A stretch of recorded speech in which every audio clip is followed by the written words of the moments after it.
Well, good morning, everyone. We remain focused on improving healthcare across the province, and I'm pleased to be joined by my Minister of Health, Adriana LaGrange, and President of the Nurse Practitioner Association of Alberta, Jennifer Mator, to talk about another important step forward. Today's announcement builds on one that we made last November when we announced that we would be establishing the Nurse Practitioner Primary Care Program. We know that too many Albertans do not have access to a primary care practitioner, and often when they are able to find a healthcare provider, they still need to wait weeks to get an appointment. That's just unacceptable. So we created the Nurse Practitioner Program to provide Albertans with greater access to primary care. It's part of our larger efforts to stabilize, strengthen, and improve Alberta's primary healthcare system. Today, that program is not just an idea or a plan, it's in place. Nurse practitioners are a welcome and integral part of the solution to primary care access. They are qualified healthcare professionals whose education and training allow them to function as primary care providers and offer many of the same services as doctors. However, Alberta hasn't had a direct funding model that allows nurse practitioners to work autonomously in a primary care environment, have their own practices, until now. Through the new program, Alberta's government will compensate these highly trained, highly valued medical professionals to practice patient care and provide the health care they are qualified to do. That means that nurse practitioners will be able to open their own clinics, take on patients, and offer services that reflect the full extent of their training, skills, and experience. As announced in October, we have provided the Nurse Practitioner Association of Alberta with a $2 million grant over the next 3 years.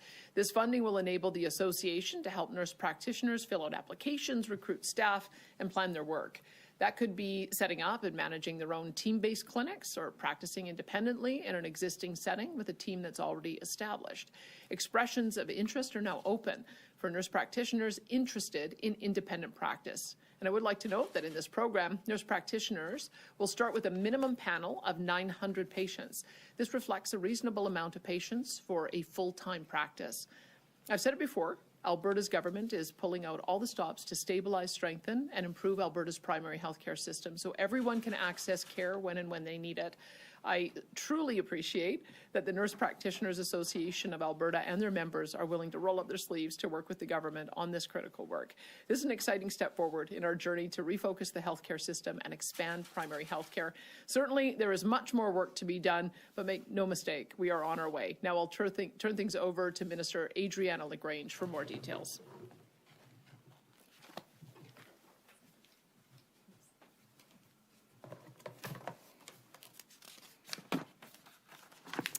Thank you, Premier, and good morning to everyone.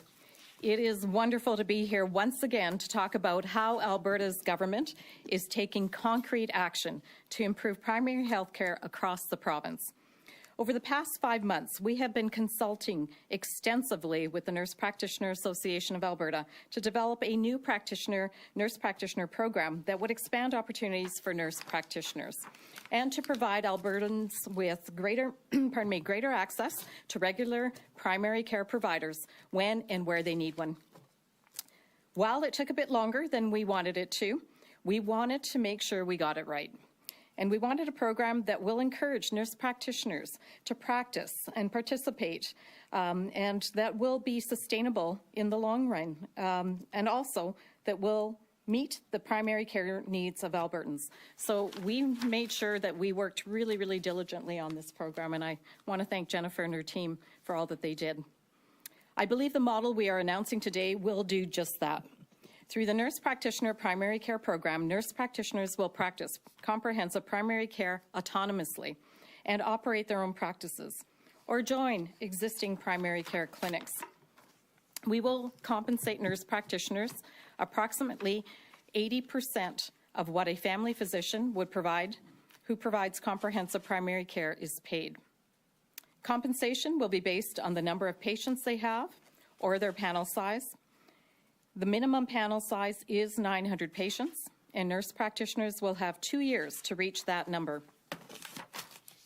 We've structured the program to incentivize higher patient attachment, with compensation increasing as their panel size grows. Criteria for the program includes committing to provide medically necessary primary care services, providing after-hour access on weekends, evenings, or holidays, and providing a certain number of clinical hours and providing walk-in appointments while nurse practitioners build up their panel size to 900 patients. We want this program to be successful, so we are providing numerous incentives and supports for nurse practitioners to take part. They are eligible for the Panel Management Support Program that provides funding to help primary healthcare providers manage an increasing number of patients. Each provider has the potential to receive up to $10,000 annually.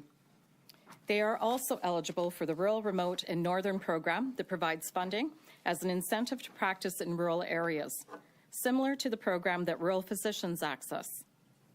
Nurse practitioners will also receive a one-time incentive payment of $75 for each additional patient once nurse practitioners reach a panel size of 900. That funding will be distributed until the $2 million that has been allocated for the panel growth incentive this year has been reached. In addition, clinics, communities, and primary care networks can partner with nurse practitioners who are just starting to practice by applying for one-time mentorship funding. Through this mentorship funding, there is $10,000 available for mentors during each nurse practitioner's first 18 months to ensure a successful transition to full practice. First Nation communities, Indigenous clinics, and other Indigenous organizations can also submit joint applications with a nurse practitioner to help them increase their panel size, help with administrative costs, and provide wraparound services. While we don't yet know what the uptake will be, we anticipate that up to 50 nurse practitioners may participate in the Nurse Practitioner Primary Care Program this year. This means that once the program is fully implemented, they will be able to serve at minimum approximately 45,000 patients, which is an amazing number and will go a long way to address current access issues.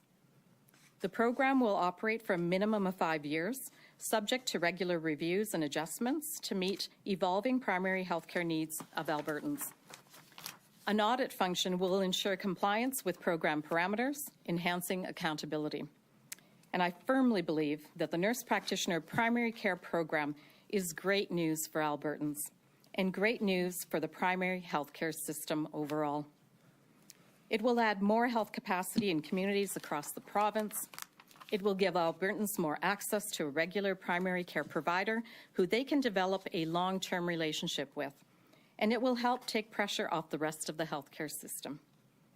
Supporting nurse practitioners to do more of the work that they are trained to do is another tool we'll use to stabilize and strengthen primary healthcare throughout Alberta.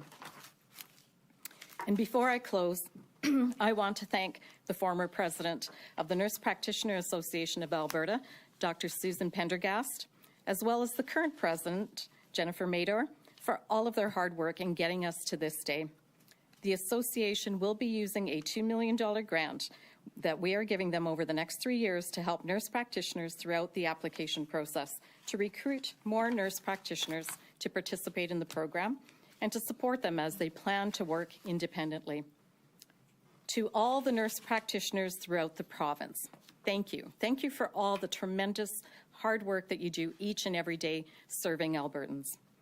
It is greatly appreciated, and the expression of interest process is now open, so I encourage every nurse practitioner to go online and read through the materials. I think you will find it interesting, and I hope that some of you will be looking seriously to apply for it. So again, thank you so very much. And I will now invite Jennifer Mator to come and say a few words.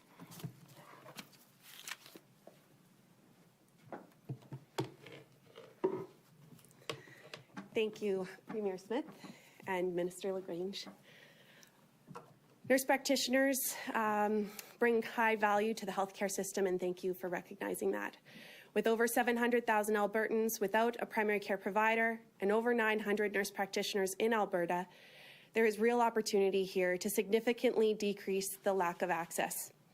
Direct reimbursement that was announced today is the right next step forward in the marathon towards modernizing compensation for nurse practitioners.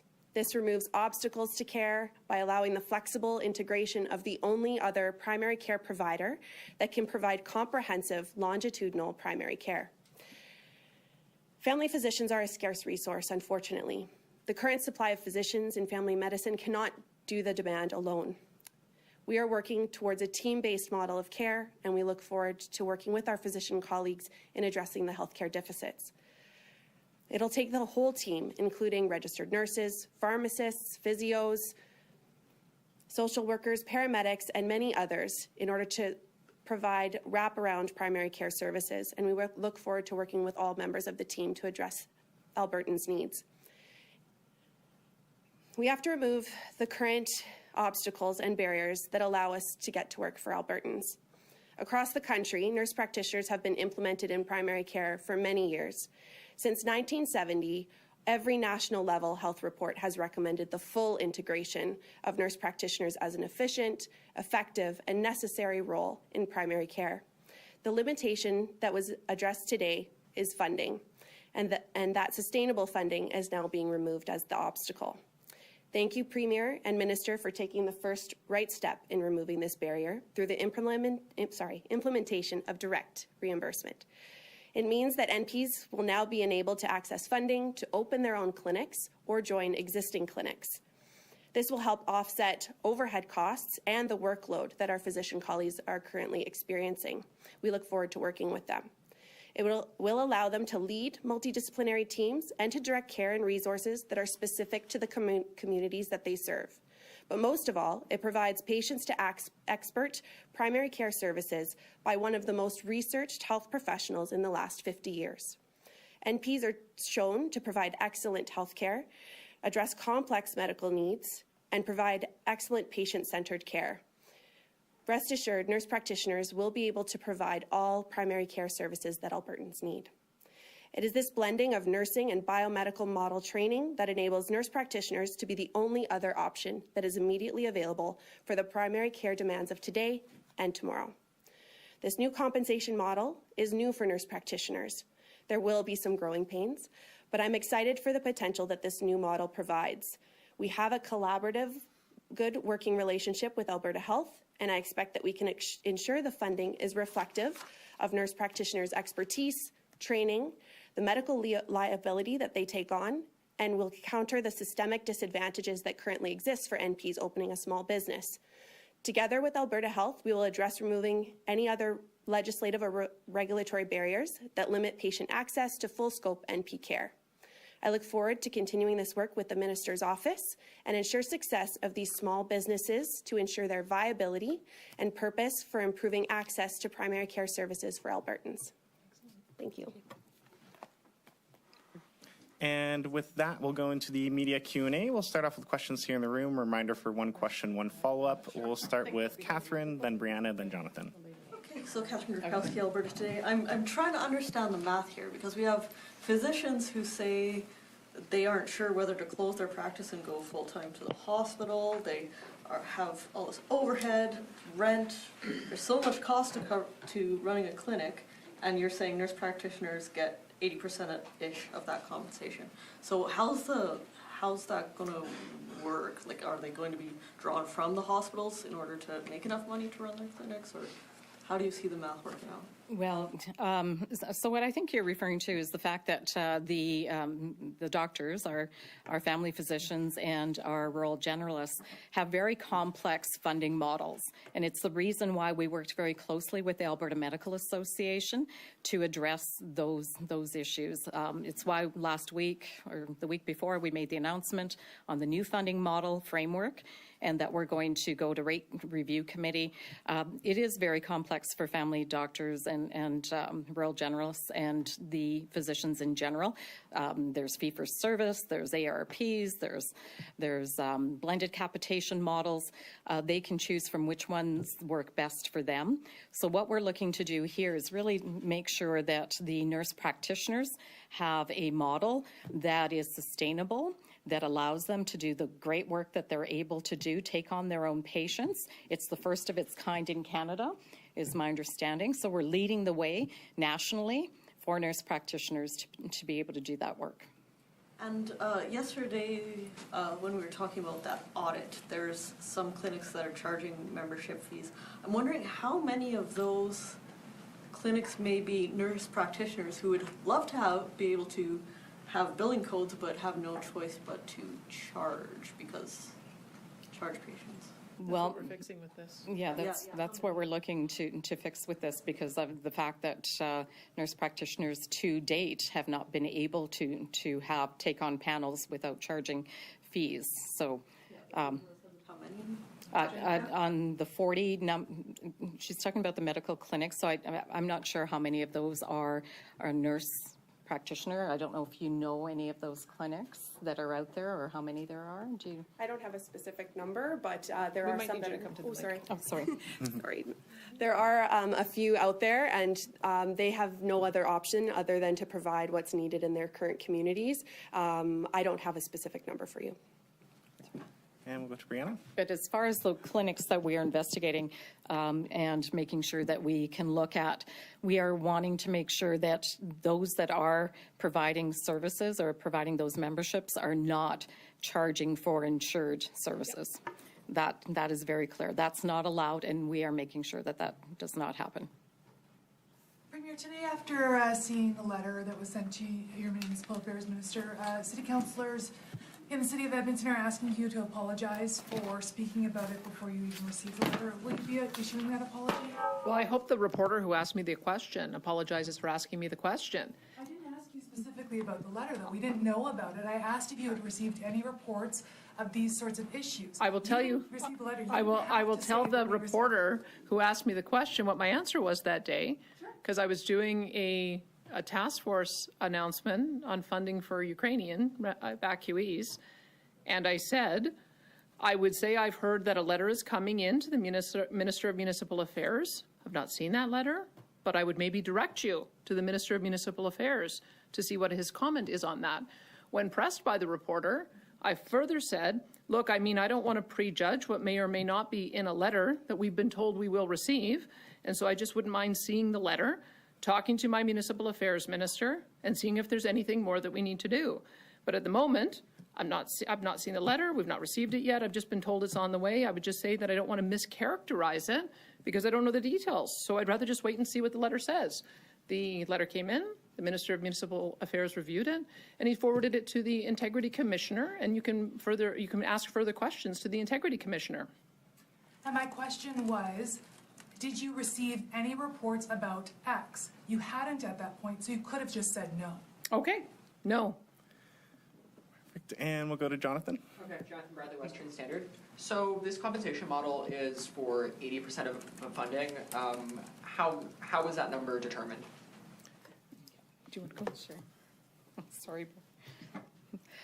So we looked at, the compensation that family practitioners and rural generalists are getting, and determined, by the scope of what nurse practitioners are doing, that, roughly 80% of what a physician can do is roughly what a nurse practitioner will be doing. That being said, I know that they do so much more, but we also know that doctors can do surgery. They go into hospitals. They have some demands on them that are not demands that nurse practitioners have. So that's where we came. We have a robust, what I would call a robust assessment of this program that we will be implementing at 18 months and then again at a further time point a couple of times within the program to really look at that and make sure that we're getting it right. So it will be a collaboration, as it has been all along, to determine have we got it right and what needs to change in the future. Okay, and with that being said, obviously there's healthcare labor shortages with the number across all sectors, including nurse practitioners. What will you be doing to recruit nurse practitioners from other provinces and convince them to come to Alberta to work? Well, the fact that we have the ability for nurse practitioners to actually have a new funding model that does not exist anywhere in Canada, that is exciting and new. I think Jennifer can speak to this a little bit more. I think that's very attractive.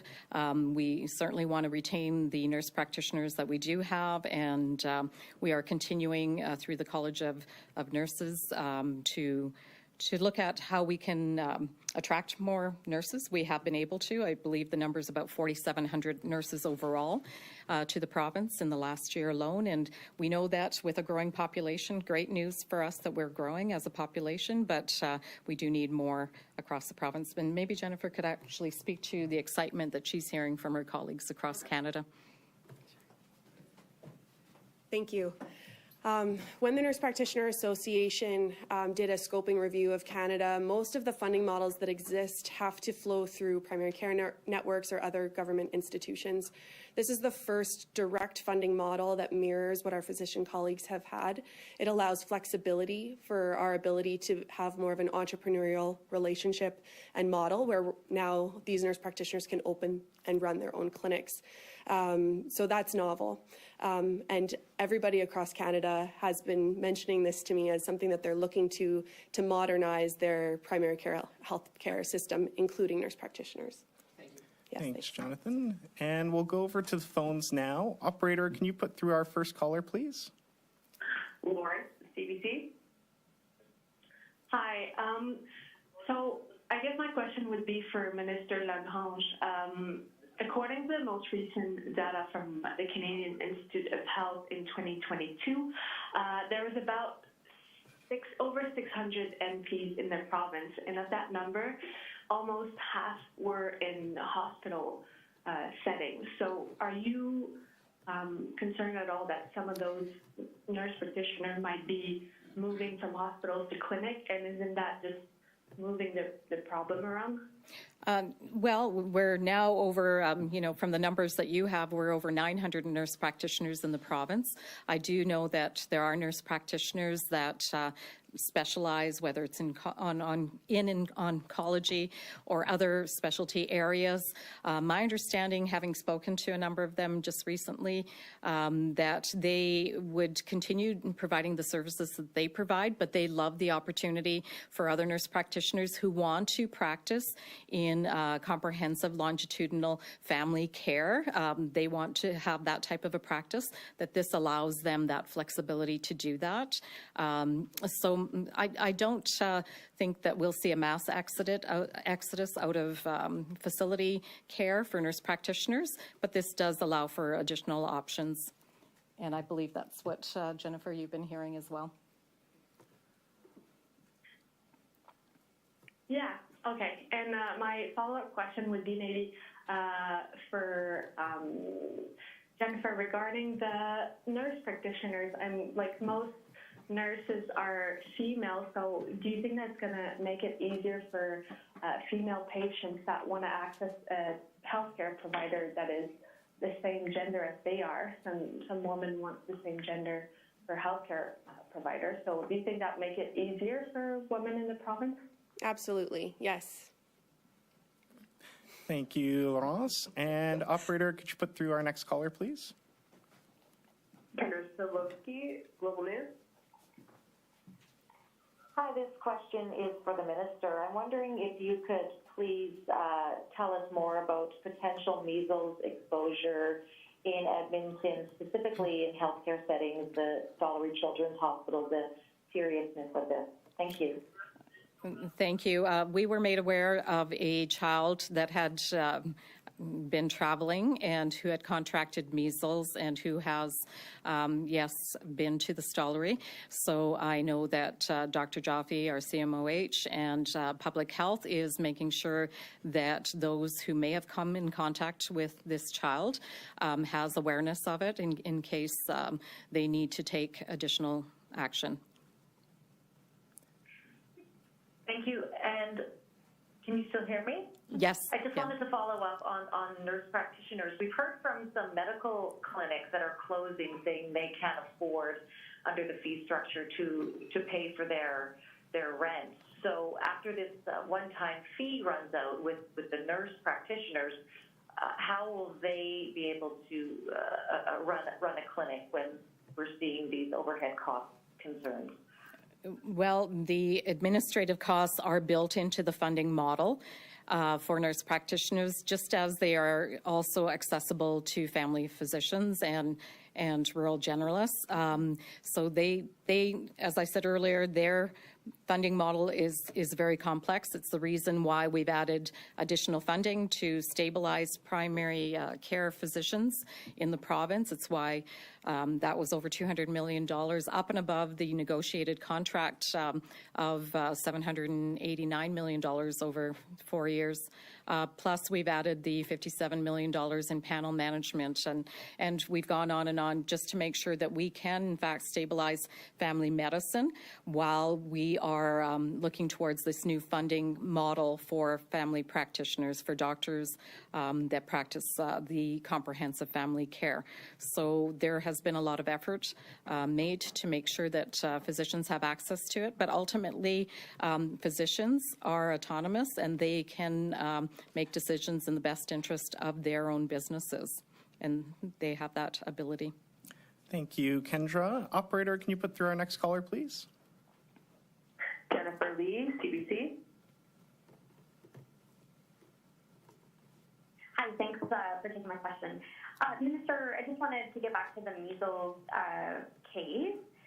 I'd like to get a sense from you in terms of your level of concern, and perhaps you can outline specifically what steps public health is taking to ensure that outbreaks don't happen like we've seen in other jurisdictions, particularly given, some of the concerns over vaccination rates. So if you just outline some specific steps that are being taken now that this case has been identified. Right. And again, this is only the second case that we've seen in about 6 months or so. Both of them were contracted through travel. And the public health officials are, in fact, making sure that they get the message out to anyone who may be affected by this, may have come in contact with this particular child and may have been exposed. We continue to put forward the messaging, particularly to families that are traveling, to make sure that you do have your vaccinations up for measles and some of the other illnesses that are, in fact, seeing a resurgence across the globe. So we continue to do everything we can to make sure that news gets out there.